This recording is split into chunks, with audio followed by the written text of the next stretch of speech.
Thank you, colleagues, for being here. Dave, Donnelly, thank you for welcoming us here to this remarkable establishment that has served the people of Nepean, of Ottawa, for over 30 years, 34 years and counting. It is a pleasure to be here with my colleagues from the National Capital Region. Anita, again. Anita, where are you? There you are. Yep. Thank you for having us here, and Dave and team, again, for welcoming us. Look, we're in a situation where, and Canadians know this, the world's rapidly changing. That's leaving a cloud of uncertainty and worry hanging over all of us, Canadian businesses, Canadian workers, Canadian families. Our government's focused on what we can control, and that starts with building a stronger, more resilient Canadian economy. So Canada is less reliant on a single trading partner, and we are more resilient to global shocks, what happens outside of our country.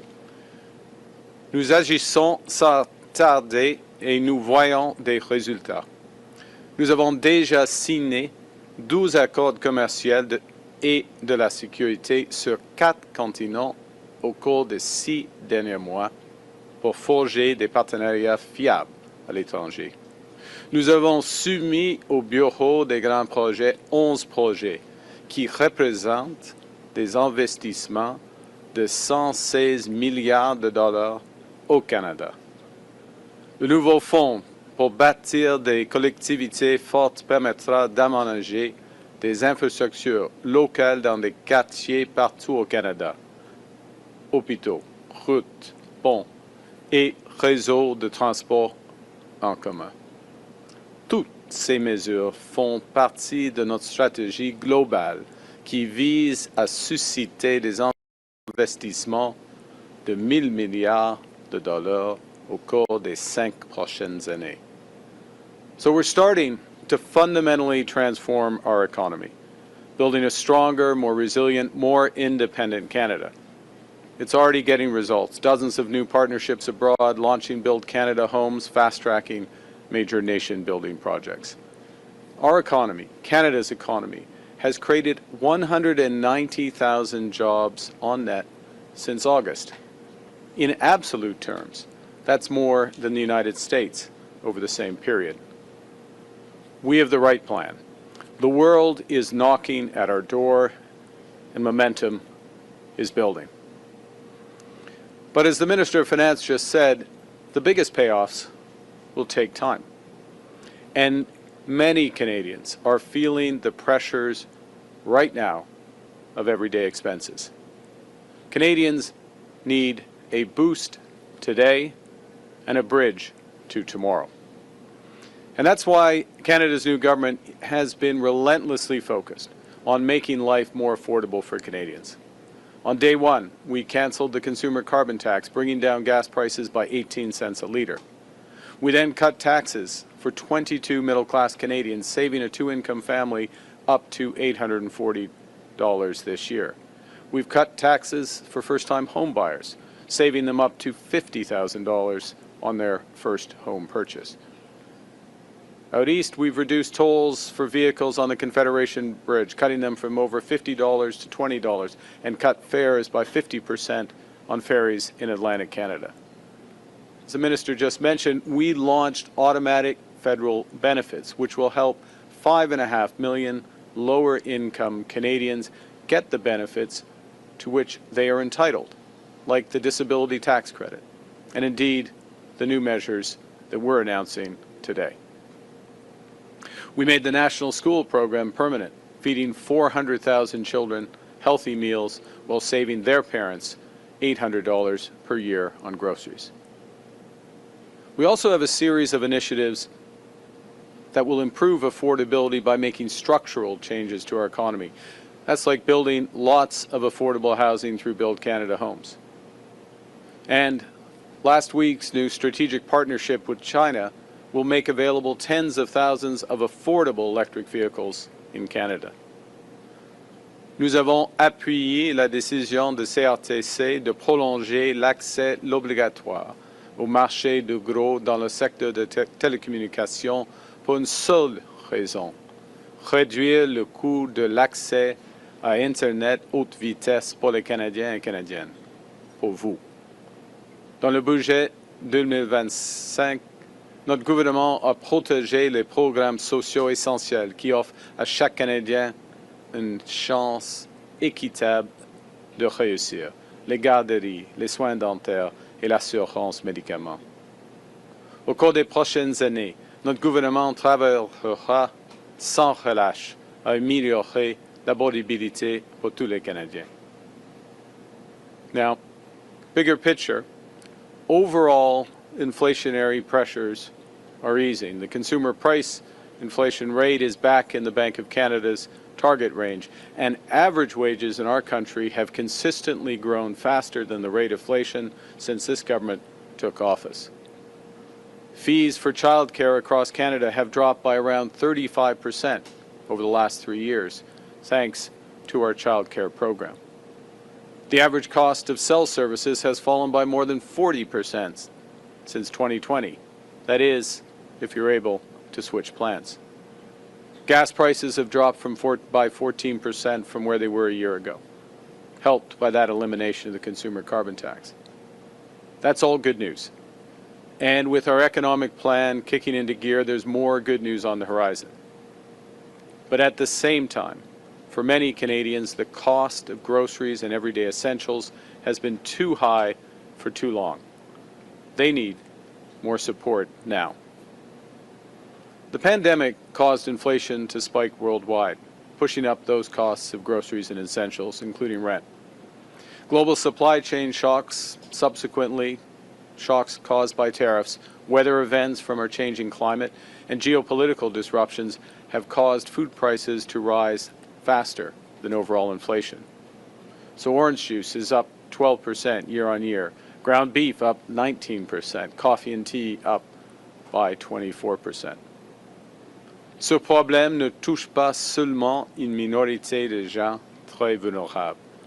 L'an dernier, Banque alimentaire Canada a déclaré que près de 2,2 millions de Canadiens se rendent chaque mois dans une banque alimentaire. Actuellement, 25% des ménages composent avec l'insécurité alimentaire et 50% des Canadiens sont à deux doigts de devoir se tourner vers une banque alimentaire. So last week, just a few days ago, in Quebec City, our cabinet convened and we focused on how to make life more affordable for Canadians now, and also how to tackle the root causes of food insecurity in Canada. Those deliberations including a long conversation with Kirsten Beardsley, the CEO of Food Banks Canada, to talk about these critical issues and what different levels of government can do to address them. You know, one of the best things, and there are many great things about our country, but one of the best things about our country is that we look out for each other, that we believe our economy is strongest when it serves every Canadian. So we're acting today, Canada's new government is acting today to provide a boost to those Canadian families who most need one, while creating a bridge to longer-term food security and affordability. Everyone pays the same GST on items that they buy, no matter how much money they make.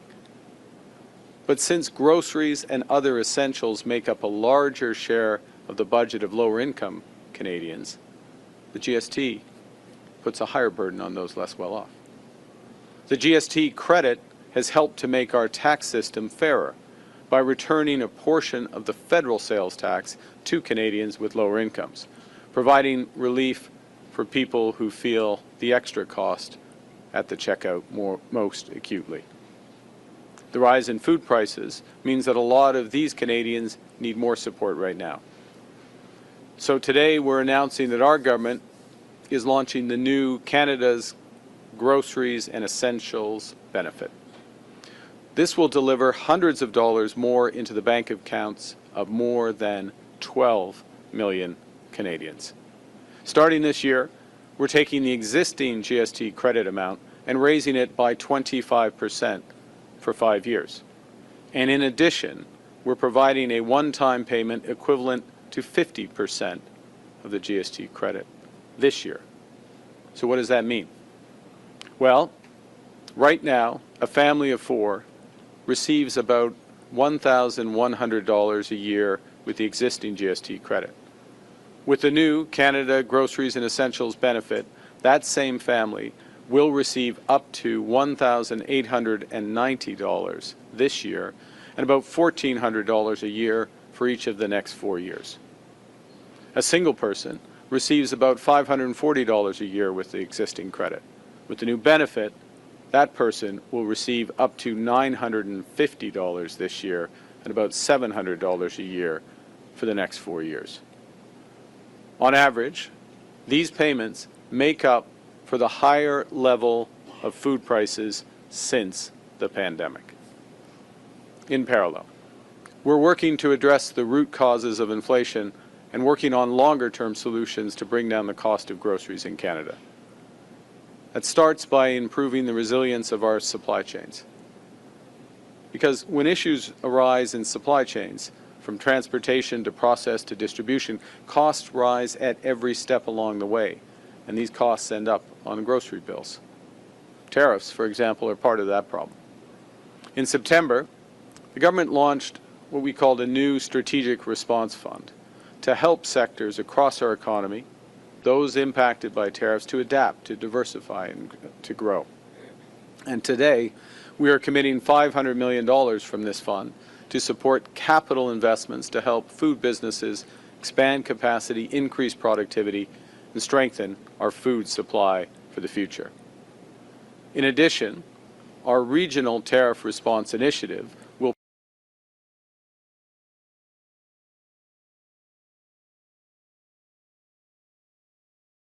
provide $150 million for small and medium-sized enterprises to do greenhouses, more abattoirs that are closer to customers, and most importantly, will help mean lower food prices and better food security for Canadians.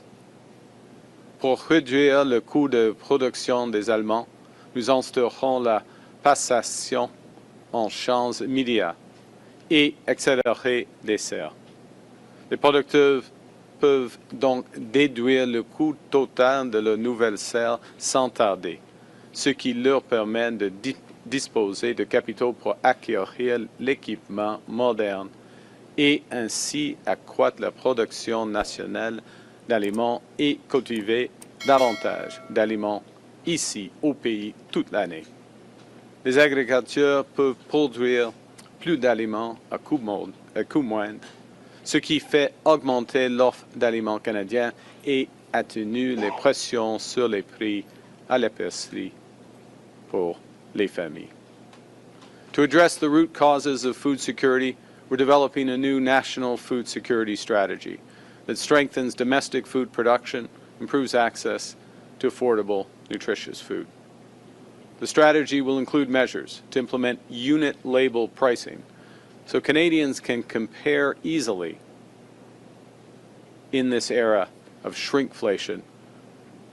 We're also going to provide support for the Competition Bureau in monitoring and enforcing competition in our market across the supply chain. And we will include new measures to strengthen food security in the North, where food insecurity and affordability challenges are felt most intensely.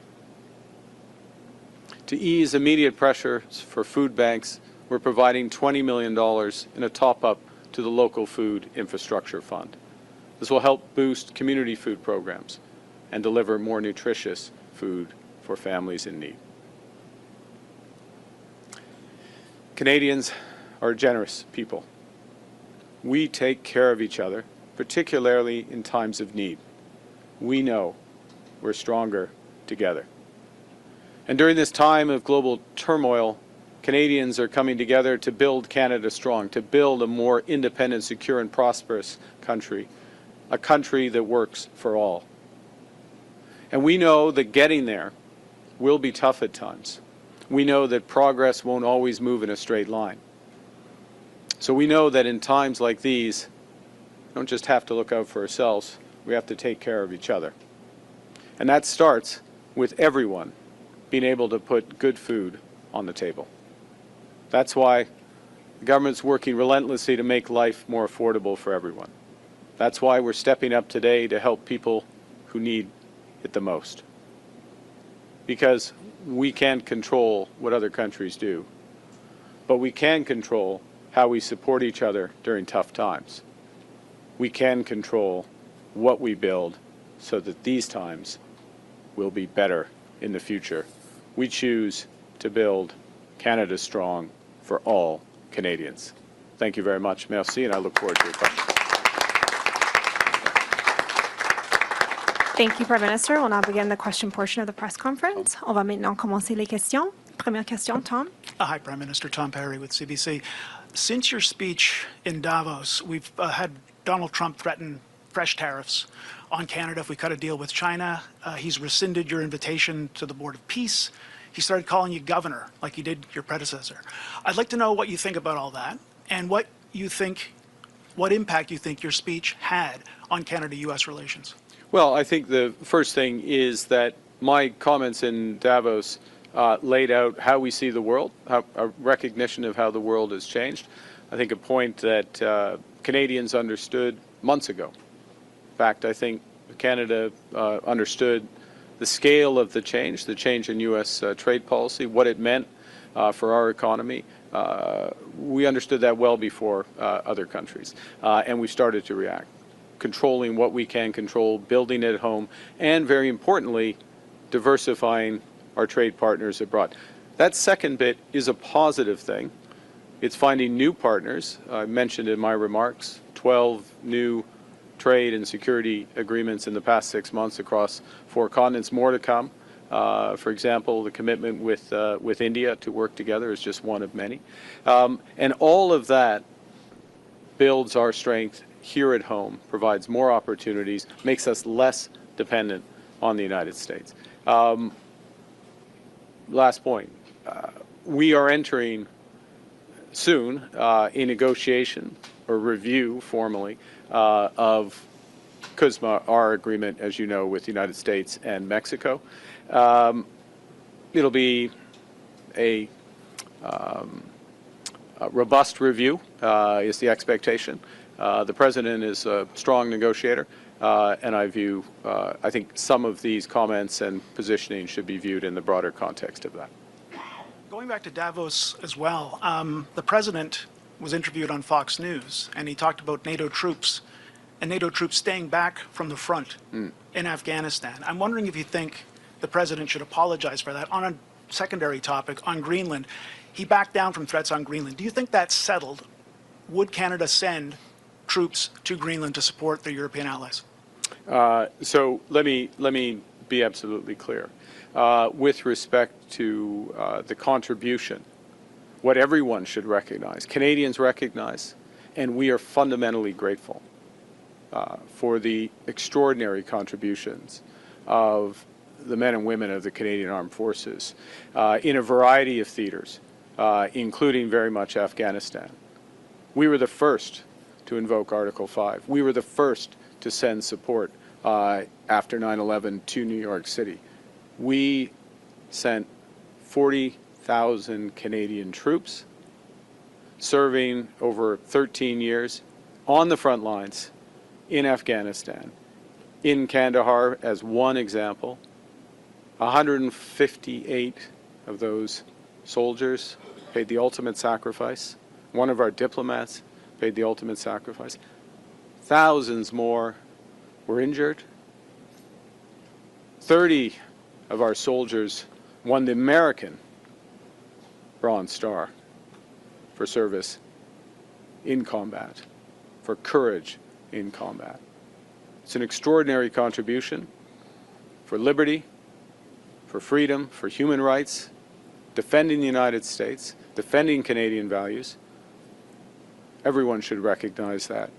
All Canadians are in their debt. Now, I think you had a second part, but on Greenland. On Greenland. Do you think that's settled, or and would you consider? I think that I thought from the start the following, which is, and this is a point, by the way, I made at the NATO summit in June. The importance of reinforcing Arctic security across the entire Arctic theater, to use that term, which very much includes Greenland, Northern Arctic, the Nordic countries as well. It has been the view of this government that NATO has not put enough emphasis on that. Canada is putting emphasis since we've come into office. We put emphasis on that. And that the solution to the security needs of Greenland, but the entire Arctic region, is coordinated through NATO. First and foremost, Canada will take responsibility for our Arctic, but working in conjunction with others. We have close and deepening cooperation with the Nordic-Baltic 8 group of countries. I've met with the NATO Secretary General on a couple of occasions, 3 occasions now, about this issue. I think by reinforcing that security umbrella, it addresses the fundamental needs of those countries. Denmark addresses the fundamental needs of Greenland, helps support security in Canada. So that aspect is very much taken care of. Thank you. Morning, Prime Minister. Mike Morning. with CTV News. I just wanted to follow up on what Tom was asking. Are you offended by being called governor?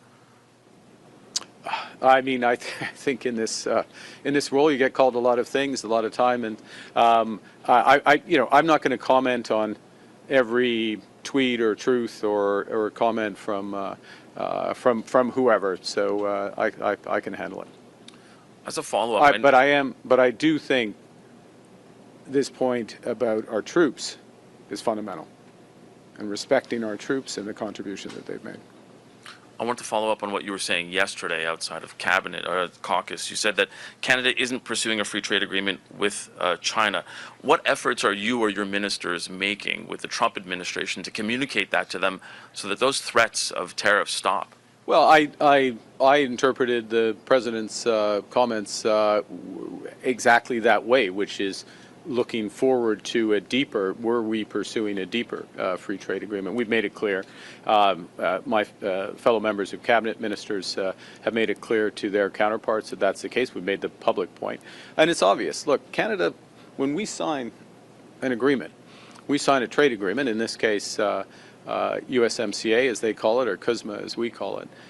There is a clause in that agreement, Article 32.10, I believe, which says that you will not have, you have to give notice, in effect, if you're pursuing a free trade agreement with a, quote, non-market economy.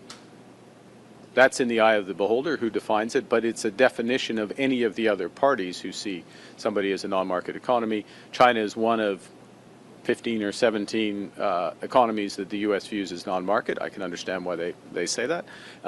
So we got an agreement. If we were even considering that, which we are not and never have, we would have given notice, and then there's a very open and transparent process.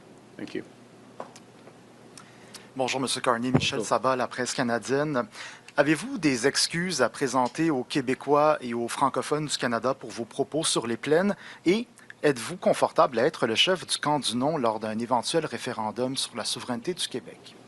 En ce qui concerne mes commentaires, j'ai commencé par reconnaître la lutte des francophones au début, pendant l'histoire du Canada. Et j'ai mentionné, même souligné, les efforts de certains dans notre histoire de poursuivre une politique d'assimilation. Par exemple, le report de Durham est un exemple. Il y a d'autres plus sévères que ça. Et c'est à cause, j'ai dit, c'est à cause de la résilience du peuple francophone qu'on crée le Canada, un Canada qui reconnaît 2 peuples fondateurs et après un certain temps, 3 peuples fondateurs, y compris le peuple autochtone. Alors, c'est un processus très difficile. Il y a la grande déplacement des Acadiens. Il y a plusieurs d'autres exemples. Alors, c'est une histoire très difficile. Mais avec temps, on a protégé et après une autre période de renforcer la langue française, la culture québécoise, la culture française, les institutions comme le Code civil et d'autres institutions. Et ça, c'est le génie du Canada. Et maintenant, le Canada n'est pas parfait, mais il y a une manière de vivre qui est mieux. Bon, j'aurais quand même aimé vous entendre sur le qualificatif de chef du camp du non, mais je vais sauter à un autre aspect. Monsieur Poilievre dit vouloir collaborer avec le gouvernement. Ah. Est-ce que ça nuit à vos efforts pour convaincre d'autres conservateurs de se joindre, de traverser la Chambre? OK. Mon approche est de collaborer, de trouver des solutions pour les Canadiens et les Canadiens. Et il y a plusieurs occasions, plusieurs opportunités pour M. Poilievre et le Parti conservateur, le Bloc, les néo-démocrates de collaborer sur, par exemple, il y aura une Ways and Means probablement dans une semaine, dans les prochains jours, probablement. On doit être prudent avec les règles parlementaires, mais tantôt, il y aura une occasion de faire le passage rapidement de ces initiatives. Il y a l'occasion maintenant de faire le passage de, c'est quoi, c'est 15, C4 et C15 qui sont le mettre en œuvre quelques aspects clés du budget. Alors, oui, j'ai hâte de collaborer avec M. Poilievre et les autres chefs. Good morning, Prime Minister. Mackenzie Gray with Global News. Are you considering calling a snap election this spring? I'm going to go back to the previous answer. What we're focused on is solutions for Canadians. So today's announcement, we'll be tabling legislation soon, very soon. We would love, and we think it's very important, to have collaboration so we can move that quickly through Parliament. So particularly the one-time bonus gets into people's bank accounts as quickly as possible. We still have elements of the Budget Implementation Act which have not been formally passed by Parliament, That's that tax cut for 22 million Canadians. That's the extension of the National School Food Program. That is a series of other measures that go directly to the issue that we're discussing today around affordability. We have the toughest tightening of crime legislation in living memory. It is being held up in committee, a series of bills held up in committee. We need to move forward on that, and so there's an opportunity to do that. All of that is an opportunity for the collaboration that's referenced by the Leader of the Opposition.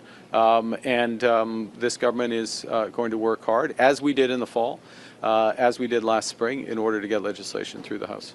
This feels like many days we spent on the campaign when I was covering the campaign. Lots of grocery stores, lots of affordability. So you're not considering a spring election? I don't. You can't draw that conclusion at all. Tell me that. Well, of course we're not. We're not. We're focused on results for Canadians. We're working through parliaments to get results for Canadians. We are securing trade deals around the world for Canadians, for the future of Canadians. We are identifying major projects for the future of Canadians. We are executing through Build Canada homes for Canadians. We're going to continue to do all of that. We have the privilege of a mandate from Canadians. And I'll say one other thing, if I may, Mr. Gregg. We were very clear when we ran in the last election what we intended to do. Very clear, very detailed platform, and we are delivering on that. We invite Parliament to support us in it. Hi, Prime Minister. Emily Haas from the Globe and Mail. How much will this benefit the GST credit? How much is this benefit actually going to cost overall, like these new initiatives? And as well, what's to stop grocery retailers from raising their prices to just absorb this benefit? Okay, so I'll answer both legs of that, obviously. The first, in terms of the numbers, and I'm saying this is a test. You're testing me in front of my minister, who knows it down to the cent. But the cost the first year is a little over $3 billion, $3.1 billion, and the reason for that is the this payment, the boost is the way I referred to it, which makes up for if you had overall levels of inflation and then food price inflation going like that since the pandemic. Can you add a third hand? It makes up for the difference between those two lines. Okay, it makes up for this. So there's the bigger amount. Then in the subsequent 4 years, there's the 25% increase in the GST credit. And there's a bit of a timing thing, but in effect, it goes 3.1, 1.3 billion, and then about 1.8 billion for those last 3 years, okay? There's a timing issue we can provide you with all the background. Key point on your second part of the question. This is not a case of taking off GST at the checkout. Now, it wouldn't happen here at Protestant. Let's just be clear. This is not happening here at Price Depot, which passes on savings to their customers. But what you described is a case as if you took off GST and then, well, maybe the grocery store doesn't give. This is money that goes to individuals. This is money that goes to individuals, directly to individuals. It's not based on what they spend. It's not tied here. Now, the fact, and they can spend that money on anything they want. Canada, it's a free country. They spend it on anything they want, as they should. Lower income Canadians, as you know, spend a higher share of their income on food and rent. So they're more likely to spend it on food. But there's no differentiation. I mean, there's no mechanism for what you're saying to happen. I mean, my thinking was like, if you could raise price, you know that people are getting more money, and therefore you could just raise your price. Well, you could say that about any aspect that grows the economy. So and I'll say as well. If I may, I'm not accepting the premise of your question, but your general point, which is around competition in the industry. And one of the things we're doing is reinforcing the Competition Bureau's oversight of the industry as a whole, plus working, and we have to work with provinces, as the Minister knows, to move towards unit label pricing so that you have a true and very visible comparator between two types of good. What is it per liter, per kilogram, per amount? And that's, particularly in this time of where we see shrinkflation, packaging change, amounts change. It's a very important development. So it's just something I will be raising with the provinces on later this week at First Ministers. And only a few pieces of your legislation that have been directly connected to your agenda have passed. So I'm thinking the most significant is probably C5. You're doing many things via regulation instead. I was just curious, do you think that Parliament matters, and what role do you think it plays in implementing your agenda? Parliament matters tremendously, which is, I'll refer back to the previous question on the opportunity for cooperation in Parliament. And it's very important. The crime legislation, from tougher bail, tougher sentencing, protecting younger Canadians, protecting from online harms, protecting people who go to their place of worship or their community center, protecting them from harassment. All of that crime legislation is being held up. All of that is being held up in Parliament. You can't regulate any of that. Parliament matters. And that's where the opportunity is with greater collaboration. And that's why we welcome it. And we will work with all the parties in Parliament to help get the right legislation through for Canadians. Dernière question est suivie. Yasmine. Yasmine Mehdi avec Radio-Canada. Je veux d'abord vous entendre sur votre discours à Davos. À la lumière des menaces de tarifs de Donald Trump, qui vous a appelé gouverneur Carney, est-ce que vous regrettez certains passages de ce discours? Est-ce que vous êtes allé trop loin? Pas de mots. Non, pas du tout, parce que j'ai décrit la situation actuelle. Il faut être honnête. Ça, c'est la situation actuelle. Que quelques puissances, quelques grandes puissances utilisent l'intégration pour la cohésion, de changer les politiques d'un pays ou d'un autre. Alors ça, c'est la situation actuelle. Ça renforce la priorité, la nécessité de diversifier nos partenaires. Et non, et en ce qui concerne la négociation avec les États-Unis, nous avons un partenariat économique et sécuritaire remarquable. On peut améliorer ces partenariats, mais c'est une question pour négociation, pas de discours. Et par rapport à ce que vous annoncez aujourd'hui, cette mesure fiscale, d'abord, est-ce que c'est une mesure électoraliste? Non. Et ensuite, expliquez-nous pourquoi ça ne fait pas augmenter l'inflation. D'abord, est-ce que c'est électoraliste? Non, pas du tout. Pas du tout. Oui, parce que c'est un enjeu fondamental. C'est un enjeu fondamental. C'est une question de pouvoir d'achat, d'abordabilité de 12 millions de Canadiens et Canadiennes. Premier point. Deuxième point, c'est une mesure dans une série de mesures. Par exemple, nous avons commencé, le gouvernement a commencé avec la réduction des impôts pour 22 millions de Canadiens et Canadiennes et d'autres mesures comme cela. Alors, c'est une grande mesure dans une série de mesures. Il y aura des autres afin de renforcer et d'améliorer l'abordabilité des Canadiens. Parce que nous avons le bon plan pour renforcer notre économie, pour bâtir une économie forte, mais ça prend du temps et les pressions d'abordabilité existent maintenant. Et dernièrement, pardon, juste expliquez-nous en quoi est-ce que ça ne va pas faire augmenter l'inflation d'injecter de l'argent dans les poches des Canadiens? Non, I mean, dans le... OK. Moi, maintenant, et c'est difficile d'être Premier ministre et banquier central en même temps. Alors, je peux répondre à votre question. Il y a une question de l'indépendance de la Banque du Canada et il faut être prudent. C'est une question de l'offre et demande et l'équilibre entre les deux, d'augmenter le pouvoir d'achat et le pouvoir d'achat de 12 millions de Canadiens et Canadiennes. C'est une bonne politique. Et ça va améliorer leur situation. Ça, c'est clair. Thank you. Okay. This concludes Merci our press conference. Merci tout le monde.